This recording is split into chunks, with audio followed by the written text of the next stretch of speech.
Hello folks, I thought I would take a moment and talk about Angel Sword. Some of you might be like, what the fuck is Angel Sword? Or you might say, what? Or why do you want to talk about that? And some of you might know some of the controversy going on and maybe looking at me and wanting to post the can of worms sign.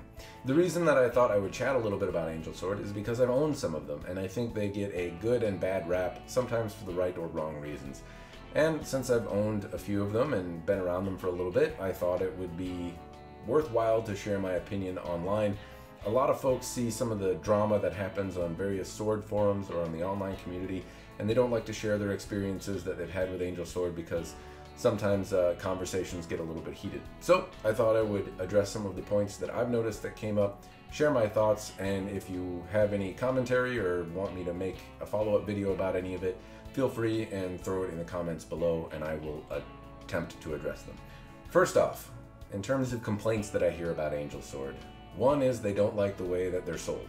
So that could be for a lot of different reasons, and it could be valid or invalid depending on your perspective. So one is, and the kind of inexcusable one that I think a lot of people don't like, is fraudulent claims, right? Like if you're saying that your sword could chop through the sun or something like that, or sword meets tank, sword beats tank type situation, then no, I don't necessarily have a whole lot of, I'm not trying to stick up for that if it's happening. I personally haven't heard it, but some folks online have said that they've heard some pretty audacious things come out of the sales folks' mouths there, and I'm not trying to defend that. However, in my personal experience, I haven't heard that. And for several years, I've gone to the Renaissance Festival and I've shot the shit with folks at the Angel Sword booth and checked some things out while I'm there. And I haven't heard anyone making claims that I would consider wildly audacious or completely fraudulent or bad, right? I mean, the thing that I keep in mind is that they are sold at a Renaissance Festival. It's not being sold at a Token Kai or a Japanese sword show or in a dojo. It's being sold where adults go to drink mead and play dress up, okay? And it's, you pay for a certain type of showmanship, and that is to be expected. If you're getting something that's a little boisterous or maybe a little noisy or presented in a way that you think is taboo, the thing is you pay for some of that by your admission to said Renaissance Festival to go buy. And most of the people that I see buying there aren't necessarily practitioners. Now, I have a very limited view because I have a 1 hour window periodically when I go visit the booth at the Minnesota Renaissance Festival. But I'm not seeing folks that appear to be practitioners, and I don't see folks that are looking for a particular type of sword with a lot of specifics as it relates to their martial art or historical significance and accuracy. I don't necessarily think that's what the customers are looking for. They're like, ooh, that one looks cool, and they hold it and they check it out and they like the way it feels and they're getting a good vibe from it, and that's the ones that I see sell. Most of the time, well, actually, I haven't heard anyone ask about historical relevance or something that would offer an opportunity for a fraudulent claim to be made. So all I'm saying is that if you don't like the way they're sold, try to balance it between, is it some sort of audacious false claim, or is it the showmanship you kind of expect at a Renaissance Festival? In terms of audacious claims too, they say that they have some world records as it relates to things. Now, how you want to rate world records and all of that kind of stuff, I don't know. It could be, there's a lot of different types of tatami mats that are used. There's different ways to measure world records. There's the Guinness Book of, I don't know how you measure or get a world record. What I can say is that they've provided some video of their swords chopping through what appears to be a lot of tatami mats. Sometimes it's hard for a dude to make it through one. Now, I also got the opportunity to cut with one of the first Angel Swords I bought. They were gracious enough to sharpen the blade for free, roll up 4 rolls of tatami mats, and let me cut it up in front of everyone. It was a shorter sword than I'm used to using.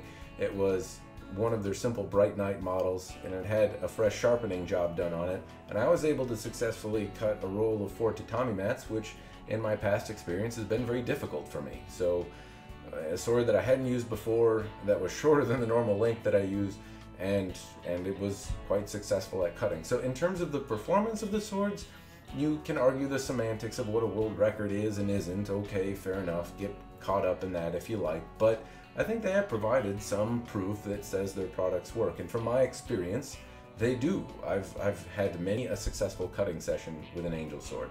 So if you want to argue about, are they the world record holder, sure, I guess, but they've provided some video evidence that shows them cutting a pretty profound amount of stuff, and I don't know about necessarily torture testing, but in terms of do they work effectively? Yes. And from my personal experience, I can attest to that as well. I've done some cutting with European model swords, but most of the time I do cutting with their Bright Knight katanas. I've also done a little bit of cutting with an Avatar series blade that they have. In fact, a couple different ones, and all of them cut exceedingly well, in fact. Honestly, one thing that I was really surprised about in terms of the katanas that I've had from them is they all kind of have this phallic looking suka core or handle. It's a simple wooden handle, and liking it or not in terms of aesthetic is the next topic I'll cover. But in terms of performance, they work. It wasn't actually slippery. It didn't matter if my hands got sweaty or got wet from cutting like water bottles or something like that before. I haven't had any problems with the blades actually slipping out of my hands, which I was kind of surprised about. I thought that would be the case. Aesthetics though, let's talk about that. We talked a little bit about the sales side of things. We talked a little bit about the performance side of things.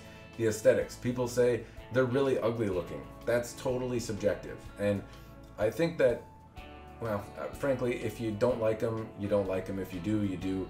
I can't necessarily say that I'm overly fond of the way all of them look. Daniel Watson, the owner of Angel Sword, has a certain aesthetic that he goes for, and while I'm sure he wishes everyone would absolutely love his stuff and think that it was the best ever, not everyone does, and there's no way to please everyone.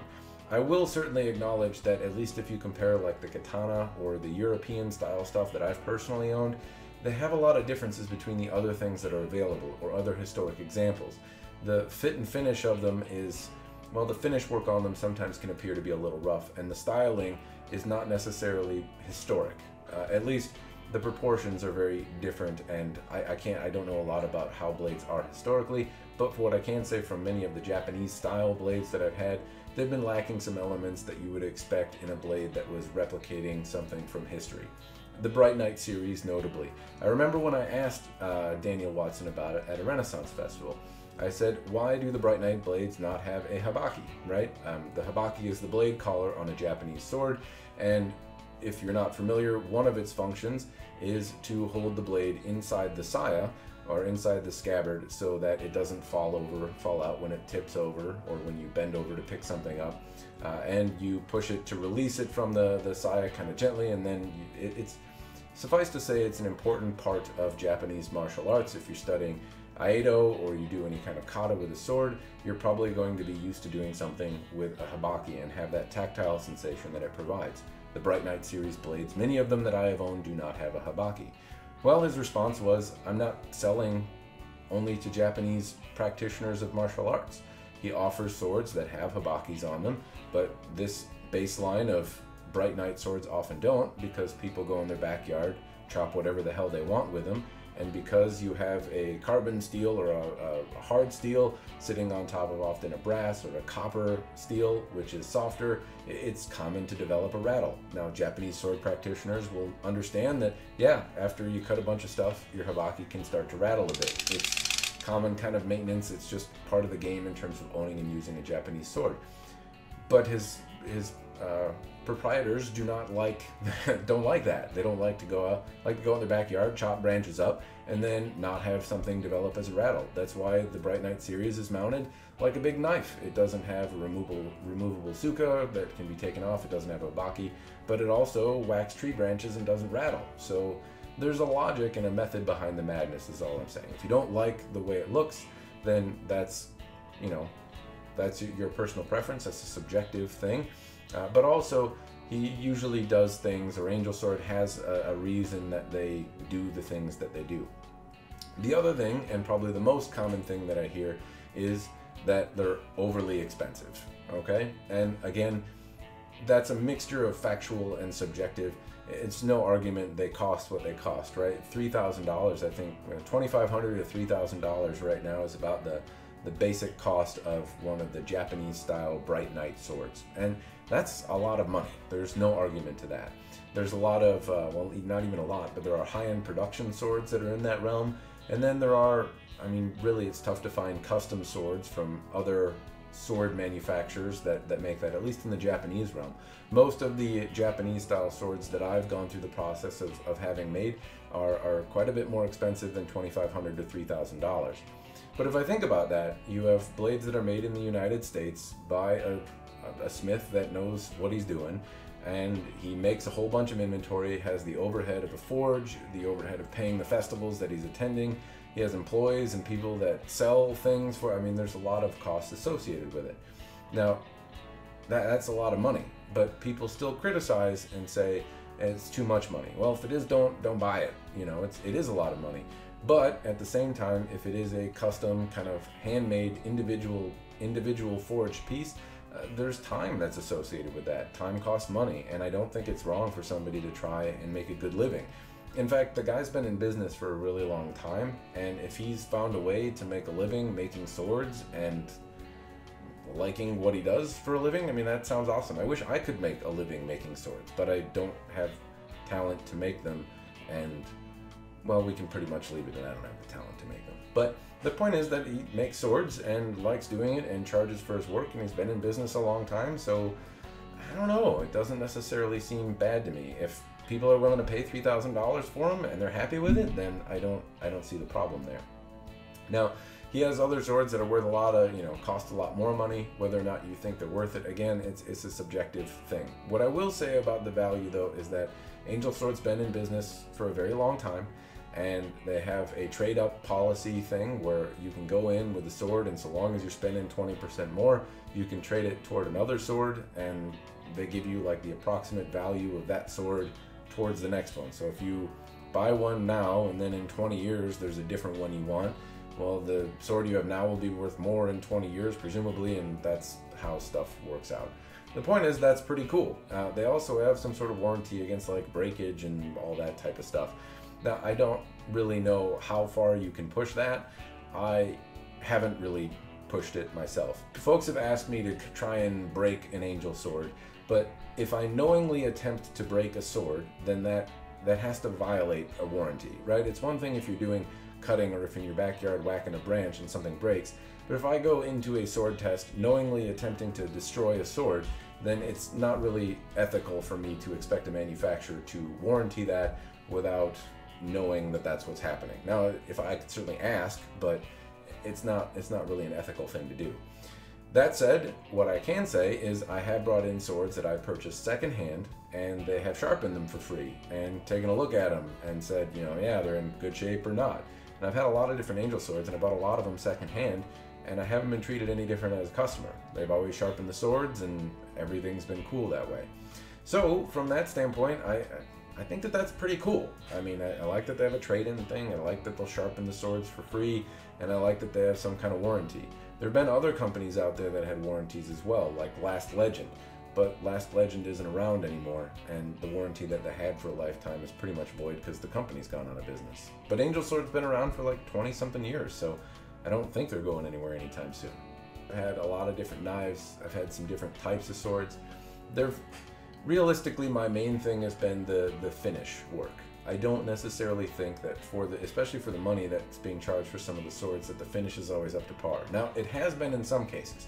There's an example, which hopefully is showing up on the screen now, of a European style sword that was a Type 14, I want to say, or similar.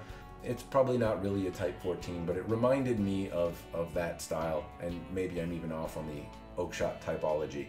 The point is that I thought that the sword looked really cool. It had very clean lines. When I talk about clean lines, I mean the planes of the blade were very even. Now, when a sword's being made and they take it to a grinder and kind of move it across it, it's very easy to have unevenness or some sort of ripple along the planes or the flats of the blade. And when you hold it up to a light, you can really see those ripples in the steel. Sometimes they're hammer marks, sometimes it's from grinding, but it's very difficult to get that really glass smooth. And most of the Angel Swords that I've had have been that kind of glass smooth. That Type 14 that I'm referencing is one that I thought was really well executed. You might not like the grip or you might not like the guard, but I sure thought it looked cool. The Japanese swords though, especially the Bright Knight ones, I wasn't really a fan of. I actually did an interesting project some years ago now where I took one of the Avatar series blades and I redid it. Well, I didn't redo it, but I sent it off to the people that I have do work and redid it. So I had an Avatar blade, which I got secondhand, and hopefully some photos again are showing up around me at this point. But it was an Avatar series blade. At this time, the Avatar was appraised, or they sell generally for about $9,000, which seems absolutely crazy. And really, I can't argue that does seem to be crazy. But I have other swords that are in that ballpark as well. It's not crazy when you talk about a smith for a finished product of a sword. For example, if I talk about a Howard Clark katana, I've had a few of those. Howard will charge you, $3,000 to $4,000 for a sword roughly. It won't be polished. To send it off and have it polished, it's probably going to cost another $2,000-ish to get polished. So now you're into it, say $6,000. Then you have to get the little beebs and bops and the Fuchi Kashura and the Suka and the Minuki. Yeah, not the Suka, the Suba and all of the furniture for it. That can be as much, or you can spend $300, you can spend $30,000, but call it $1,000 to get the things you need. Then you have to send it off and get it mounted up, and you spend another $1,000 on it or more. So the point is, it's not really hard to spend another $1,000 or $10,000 on a sword from Howard Clark, and it'll be different and it'll look different. But the point is that it's another custom manufacturer. $10,000 is not unheard of in the high-end custom sword community. I'm going off point though. The point I was driving at is the project I did. I took a Avatar series katana that was, supposed to be around $9,000, and I had some nice Fuchi Kashura. It was a Fuchi Kashura from Patrick Hastings, a Suba from Patrick Hastings, and a Fuchi Kashura that were iron and matched. I'm not quite sure, but I don't think Patrick Hastings made them. Then I had some custom Minuki made. I wanted to stick with the angel sword theme, but have it be a little bit more subtle, so I took and had an angel halo over a naked bare Japanese style sword, and I kind of thought that said angel sword, but had a little bit more theme of the subtle Japanese stuff. Then I used some really high-end Ito it was Fred Lohman's Tsunami Ito, and I had a nice grade of Samegawa skin under that. Had it basically completely redone so that the blade was done. I also had it polished up by somebody that I've had do polish work for me. And now the blade didn't have a hamon by itself, so I had the polisher put on kind of a fake hamon or polish on a hamon, but it was synthetic. It wasn't really supposed to be there, but it was a Seguha hamon. Also, the blade kind of had a natural transition, but didn't have a yakote. That's kind of a line that transitions from the blade to the tip on Japanese swords, and it wasn't there, but I thought it should be, and I thought it left a good spot to do like a really big okisaki. So I put the yakote on there or had it put on there, and that left me with a really cool, polished professionally, remounted professionally. Subsequently, I had like a new habaki and all that kind of stuff made, so that particular project you could put on a koshirai or all of the dressings from the new series, or if you like Daniel Watson's original take on the sword, you could put back on all of the original components and use the sword either way. But either way, I will say though that when that sword was finished, it sang. It felt wonderful in my hand. It was a beautiful, wonderful feeling sword. I didn't cut anything with it because I ended up selling it. That was kind of the point of the exercise, was to finish the sword and then sell it. But I didn't want to damage the polish, so I didn't cut with it afterwards. But I can say that the sword felt just absolutely wonderful in your hand after it was remounted. The difference that it made was so substantial that I don't know that I know words to properly articulate it. The sword didn't necessarily feel bad in its previous mount, but the balance of the blade really came out and shined a lot more when the proper fittings and kind of a more traditional mount was put on. It came out and exceeded my expectations, and I hope the new owner is still happy with it. What I'm trying to wrap up here is that that's been my experience with Angel Sword. In fact, I'm really grateful that when I go to the Renaissance Festival, the owner takes time to shoot the shit with me and is very generous with his time and knowledge. I've always picked up the product secondhand, and I haven't had any problem with him validating or taking time to resharpen them. I find that very nice. And the company's been nice to me. Now, I know it hasn't been the experience with everyone, but I don't necessarily have a bad thing to say about Angel Sword. If they're too expensive for you, then don't buy them. If you don't like the way they look, don't buy them. If you're arguing about do they perform, you can argue about the semantics of who has what record rare, but they do cut stuff really well. I can attest to that. And if you don't like the way that they're sold, just keep in mind that they're not sold just to martial artists. They're sold to people that think swords are cool and they are bought in an area where some degree of showmanship is required, or not necessarily required, but implied. So that's all I really have for you. If you have stuff to add or you think I didn't address a point, let me know. Throw it in the comments below. I hope this has been at least somewhat interesting or informative to you. Thanks for watching. If you have any other sword-related questions, feel free and let me know. Subscribe to the channel if you want to keep hearing me ramble about this type of nonsense. And thank you again for watching. Cheers.